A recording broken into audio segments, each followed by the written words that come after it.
नंदन सर्वेश्वर भगवान श्री कृष्ण चंद्र के दर्शन के लिए स्वयं भोलेनाथ पधारते हैं।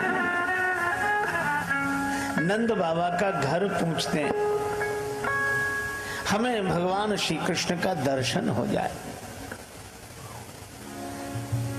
जहां देवादिदेव महादेव दर्शन के लिए आते हों, तो हम लोग भी यही कामना करते हैं, हे विधनाथों से अचरा पसारी मांगू, जन्म जन्म दीजो मोही ब्रज बसी बो, हे विधनाथ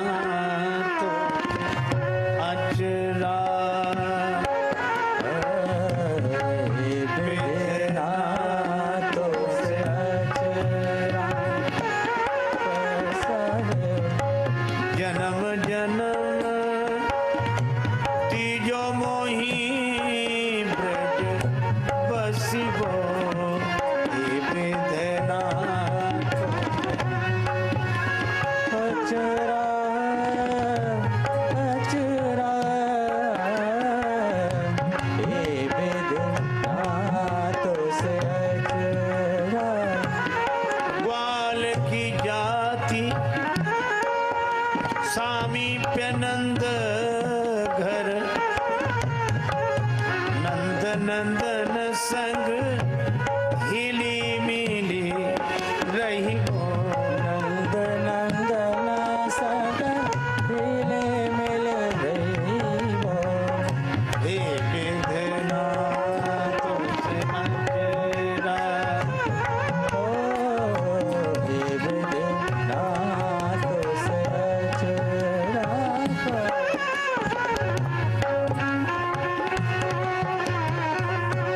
भगवान श्री कृष्ण का सानिध्य क्यों चाहिए? श्रीमद् भागवतकार कहते हैं, कम वा दयालुम शरणम ब्रजेम, ऐसे दयालु भगवान को छोड़कर किसकी शरण में जाया जाए। कैसे दयालु? एक दिन मैया यशोदा श्री जमुना जी के पूजन के लिए जा रही, गोपियां संग। श्री कृष्ण भगवान ने कहा, मैया कहाँ जा रही? मैया बोली, जमुना जी की पूजा करने। कन्हैया बोले, मैया मैं भी चलूंगा। मैया मुस्कुराकर बोली, तू कब से पुजारी हो गया? तेरी तो चोरी लीला बड़ी प्रसिद्ध, यहाँ चोरी वहां चोरी वहां।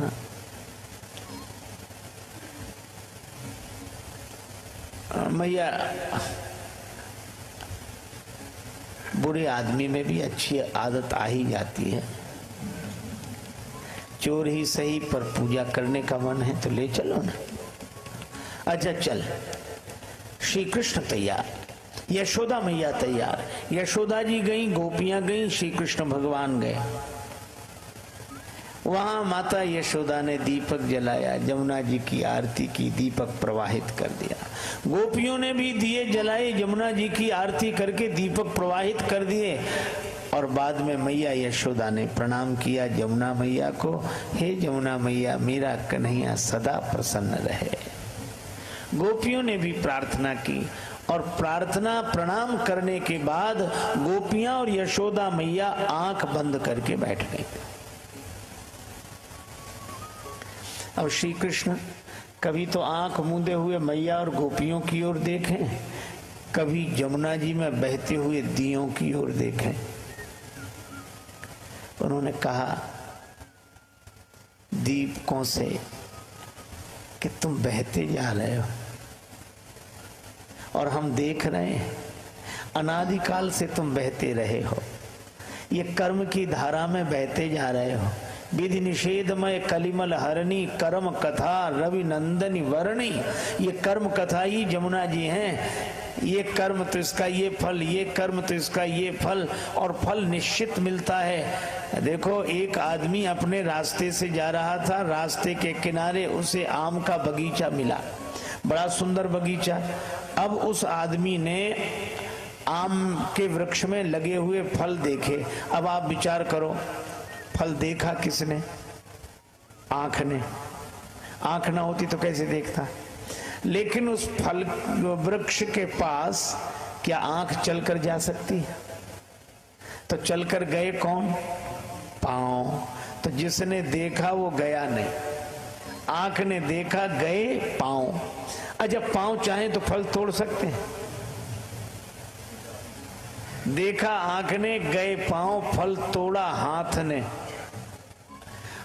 इसका मतलब जिसने देखा वो गया नहीं, जो गया उसने तोड़ा नहीं। देखा आंख ने, गए पांव, फल तोड़ा हाथ ने।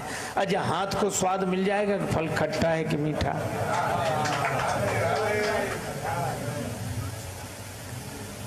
हाथ को तो स्वाद नहीं मिलेगा। तो जिसने फल तोड़ा उसने चखा नहीं, चखा रसना ने।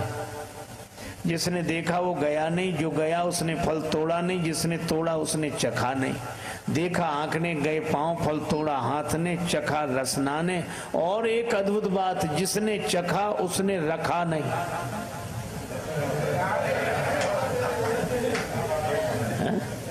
जिसने चखा उसने रखा नहीं। चखा रसना ने, रखा पेट ने। इतने में बगीचे का माली आया और चोरी से फल तोड़कर खाते हुए देखा। दबे पांव डंडा लेकर पीछे से आया और उसने पीठ में 2-4 डंडे जमा दिए। अब बताओ, इस पीठ का न लेना न देना। पीठ न लेने में न देने में। फल देखा आंख ने, गए पांव, तोड़ा हाथ ने, चखा रसना ने, रखा पेट ने और पिटे पीठ। यह बात तो समझ में नहीं आती भाई। पिटे पीठ। एक महात्मा से किसी ने यह कहानी सुनाई। महात्मा बोले, इस कहानी में ही तुम्हारा उत्तर है। कैसे? बोले, थोड़ा सा आगे बढ़ो। पीठ में डंडे की चोट लगी तो दर्द हुआ? हाँ हुआ। तो रोया कौन?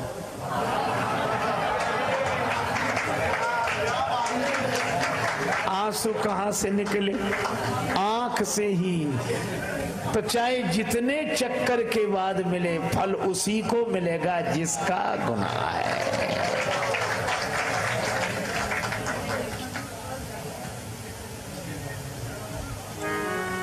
नहीं। देखो कितना अद्भुत है। कामना, कामना से कर्म, कर्म से फल। न कभी कामना रुकती है, न कभी कर्म रुकता है, न कभी फल रुकता है। यह एक क्रम चला रहा है। यही जमुना जी बहती चली जा रही हैं निरंतर। और जिसका कर्म उसी को फल मिलेगा। अच्छा देखो, 1000 गौएं हो तो आप अपनी गाय को मुश्किल से पहचान पाएंगे। 1000 गायें, और आप उन गौओं के बछड़ों को छोड़ दो तो बछड़ा उन 1000 गौओं में अपनी मां के पास पहुंच जाएगा। तो जैसे बछड़ा उन 1000 गौओं में अपनी मां को पहचानता है, इसी तरह आपका प्रारब्ध आपके कर्म को पहचानता है। निश्चित कर्म गति टारे ना ही टरिए।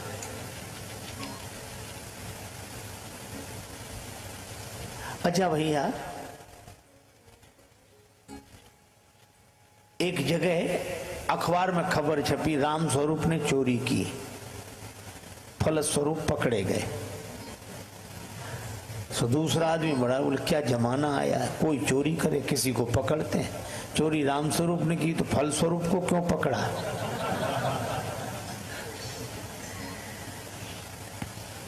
तो जैसे वो फलस्वरूप का अर्थ नहीं समझ पा रहा था, इसी तरह हम समझ भले ही न पाए, पर कर्म हमारा, भोग हमारा, और इस धारा में हम निरंतर बहते जाते हैं। लेकिन क्या बचने का कोई उपाय है? प्रश्न यह है। क्योंकि निरंतर कामना होगी, निरंतर कर्म होंगे, निरंतर फल होगा, निरंतर भोग होगा, और यह क्रम चलता रहेगा। जन्म से लेकर मृत्यु तक नहीं, अनेक जन्मों तक चलता ही रहता है। तो अच्छा आप ऐसे सोचो, प्रारब्ध भी 3 तरह के, इच्छा प्रारब्ध, अनिच्छा प्रारब्ध और परीक्षा प्रारब्ध। हमने इच्छा की वस्तु मिल गई, इच्छा प्रारब्ध। कई बार लोग अरे हम तो ये चाह ही रहे थे और आप मिल गए, बड़ा अच्छा हुआ, इच्छा प्रारब्ध। सर्दी जुकाम बुखार कोई नहीं चाहता, बुखार आ रहा है, जुकाम है, बहुत परेशान, अनिच्छा प्रारब्ध। और परीक्षा प्रारब्ध, और करे अपराध को और पाओ फल भोग। एक आदमी बेचारा सीधे रास्ते से जा रहा था, 2 में झगड़ा हो गया, झगड़ते झगड़ते उसी पर गिर पड़े। वो बेचारा न लेने में न देने में, परीक्षा प्रारब्ध। अच्छा प्रारब्ध भी ऐसे कि पुरुषार्थ से प्रारब्ध का प्रभाव टल जाता है, मिट जाता है। तीव्र प्रारब्ध हुआ तो तीव्रतम पुरुषार्थ चाहिए, लेकिन ऐसा भी प्रारब्ध होता है जिस पर पुरुषार्थ कोई काम नहीं करता। बोलो अब क्या करें? कोर्ट में हार गए, हाई कोर्ट चले गए, हाई कोर्ट में हार गए, सुप्रीम कोर्ट चले गए, और सुप्रीम कोर्ट ने फैसला कर दिया, मृत्युदंड निश्चित। अब कोई उपाय नहीं। लेकिन हमारी भावना है, भक्ति शास्त्र कहते हैं उपाय है। सुप्रीम कोर्ट के फैसले के बाद कोई कोर्ट भले ही न बचा हो, पर सुप्रीम कोर्ट से मिलने वाले मृत्यु दंड से बचा जा सकता है अगर राष्ट्रपति कृपा करे तो। मर्सी ऑर्डर लगाते हैं, राष्ट्रपति चाहे तो। इसी तरह मैं आपसे कहता हूं कि हमारा कितना ही तीव्रतम कर्म क्यों ना हो, प्रारब्ध भोगना क्यों ना हो, लेकिन मुक्ति मिल सकती है अगर भगवान चाहें तो। तभी आपने सुना होगा, जानके नाथ सहाय करे तब कौन बिगाड़, करे नर तेरो, जानके नाथ करे जब कौन बिगाड़, करे नर तेरो, जानके नाथ। इसमें नवग्रहों का वर्णन है। सूरज मंगल सोम प्रभु सुत बुध यरु गुरु वरदायक, तेरो राहु केतु की नाई, गम्यता संग सनिश्चर होत,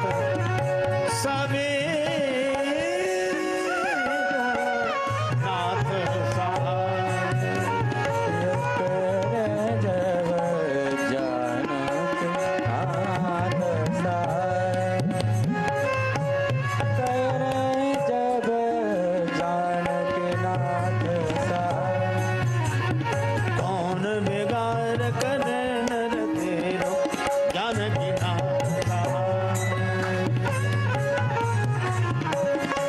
जानकी नाथ सहाय। नवग्रहों का वर्णन है। श्री तुलसीदास जी कहते हैं, नवग्रह प्रतिकूल हो जाएं, परवाह मत करो। क्यों? नवग्रह से ऊपर भी एक ग्रह है। वह क्या? कि नवग्रह से ऊपर है भगवान का अनुग्रह है। भगवान श्री कृष्ण भी यही कह रहे हैं कि कब तक जमुना जी की धारा में बहोगे, कब तक कामना कर्म फल भोग, ये धारा निरंतर बहेगी। धारा में बहते जा रहे हो, धारा से लौट आओ। लेकिन धारा से हम लौटे कैसे? बह गए हैं धारा में। भगवान श्री कृष्ण कहते हैं कि धारा को उलट दो, लौट आओगे। धारा में न बहो राधा, राधा कह के मेरे पास आ जाओ। धारा में न बहो राधा, राधा राधा कहकर मेरे पास आ जाओ, मैं निमंत्रण दे रहा हूं। भगवान श्री कृष्ण जमुना जी में के जल में खड़े हैं और हाथ से इशारा कर रहे हैं, आ जाओ आ जाओ, मैं कब से प्रतीक्षा कर रहा हूं, मैं तुम्हें अपने हाथों में उठा लूंगा, फिर कोई धारा तुम्हें बहा नहीं सकेगी। अब कुछ दिए तो बहते गए, इधर आए ही नहीं, और कुछ दिए भगवान श्री कृष्ण के पास आ गए। सक्रदेव प्रपन्नाय तवास्मीति। एक बार कोई प्रपन्न होकर कह दे कि हम आपकी शरण में हैं, बस। अच्छा, शरणागत को बड़ा आनंद है। वैसे भी आप देखो, अगर आप पैदल पैदल चलो तो सड़क के 100 नियम हैं। बाईं तरफ चलो, आगे पीछे देखकर चलो, अरे नीचे भी देखकर चलो, केले का छिलका न पड़ा हो, टांगा बचाओ, साइकिल बचाओ, मोटरसाइकिल बचाओ, कितना झंझट, इन सबको बचाओ। और तो और पैदल चलने वालों तक को बचाओ। कई बार लोग सिर नीचा करके ही चलते हैं, किसी से भी टक्कर हो जाए। एक आदमी सिर झुकाकर चलता, किसी से भी टकरा जाता, और टकराने के बाद सिर उठाकर कहता बड़े गधे हो। लोग हंसते हैं कि ये कैसा आदमी खुद ही तो टकराता है और सामने वाले को गधा कहता है। एक दिन वो आदमी सिर झुकाए जा रहा था, संयोग से गधे से ही टक्कर हो गई, तो सिर उठाकर बोला बड़े, और जो देखा बोले अब आप तो आप ही हैं, अब आपसे क्या कहना।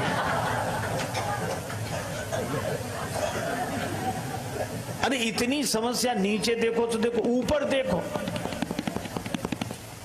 कुछ लोग बड़े विचित्र होते हैं। एक आदमी पैदल पैदल जा रहा था, दूसरा आदमी छत पर था, बिना देखे ही पीठ चला दी, उस बेचारे के सिर पे गिरी।